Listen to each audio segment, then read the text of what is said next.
All right, today we are going to talk about something you think you know, botulinum toxin. But I want you to forget everything you've seen in magazines or on TV for a minute, because we're about to uncover its secret life as a seriously powerful and targeted painkiller. Yeah, for pretty much everyone, it's smoothing out wrinkles, right? It's become a household name for its cosmetic magic. But here's the wild part. That entire multi-billion-dollar industry, it was a total accident. That's right. The whole wrinkle smoothing thing was first noticed as just a weird side effect back in the 80s. See, doctors were using the toxin to treat eye muscle spasms, and their patients started saying, "Hey doc, my frown lines are gone." This happy little accident cracked open a whole new universe of possibilities, way beyond what anyone could have imagined. And that journey leads us to a type of pain that is just notoriously incredibly difficult to treat. We're not talking about a cut or a bruise here.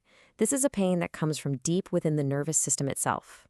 It's called neuropathic pain, and it is a whole different beast. This isn't the pain you feel when you stub your toe. No, this is pain caused by actual damage to the very nerves that are supposed to be sending signals. The wiring itself is broken, and it's sending these constant, agonizing pain alerts to the brain, even when there's absolutely no injury there. And for the people who live with this, the challenges are just immense. Your standard painkillers, a lot of the time, they just don't touch it. It can cause something called allodynia, which is where even the gentle touch of a bedsheet can feel like searing pain. As you can imagine, this constant battle just destroys sleep, it wrecks your mental health, and it just grinds down your quality of life. It is relentless. So that brings us to the big central question, right? It sounds completely backward. How on earth could a substance famous for freezing muscles possibly stop this kind of deep, nerve-generated pain? Well, the answer is fascinating, and believe it or not, it has almost nothing to do with paralysis. You see, Botox has this secret superpower, a second mechanism that most people have never heard of. It's not just about telling muscles to chill out. It's about intercepting pain signals right where they start. So let's look at what's happening. In a state of neuropathic pain, the nerve endings are basically stuck in the on position. It's like a broken fire alarm that won't shut off. They are constantly dumping this cocktail of pain-signaling chemicals into your system, messengers that are just screaming, "Pain, pain, pain" to your brain 24/7. But now, watch this.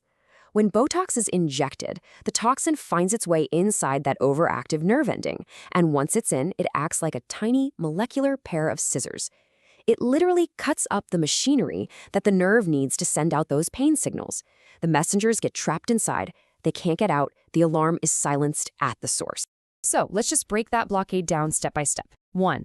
The toxin gets into the nerve. 2. It breaks the shipping department, that internal machinery that pushes out the packages of pain chemicals. 3. Because the shipping dock is broken, all those pain messengers are stuck inside. And 4. The pain signal to the brain is stopped dead in its tracks.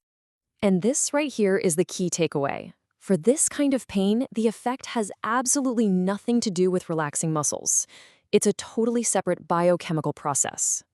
Botox is working as a super-specific nerve silencing agent, not as a muscle paralytic. Okay, so that's the theory, that's the science, but does it actually work in the real world? Let's check out the clinical evidence and see how this lab science has become a genuine lifeline for people living with chronic pain. And the clinical evidence, it's really, really compelling. Guidelines from the American Academy of Neurology give it level A evidence. That's the highest stamp of approval you can get for treating the awful lingering pain from shingles and the excruciating condition called trigeminal neuralgia. It's also rated as probably effective for nerve pain caused by trauma and diabetes. So this isn't some experimental shot in the dark, this is solid, evidence-based medicine. So what does this actually look like for a patient?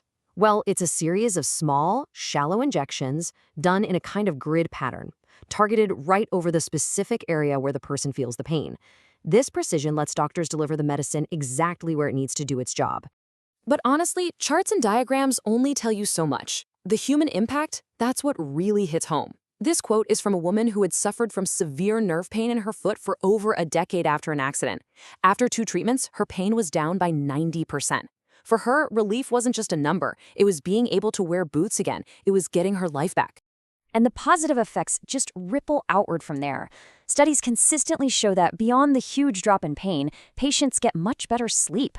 And this one is critical. In some studies, patients were able to significantly cut back on their opioid medications. So we're not just treating a symptom, we're helping to restore a person's entire quality of life. So this is already an incredible tool, but scientists, they're never satisfied. They're already looking at how to take this amazing natural toxin and engineer it to be even better. Look, the Botox we have now is fantastic, but it isn't perfect. It can still sometimes affect motor neurons by mistake. The next generation of these toxins aims to be way more selective, to target only the pain-sensing neurons.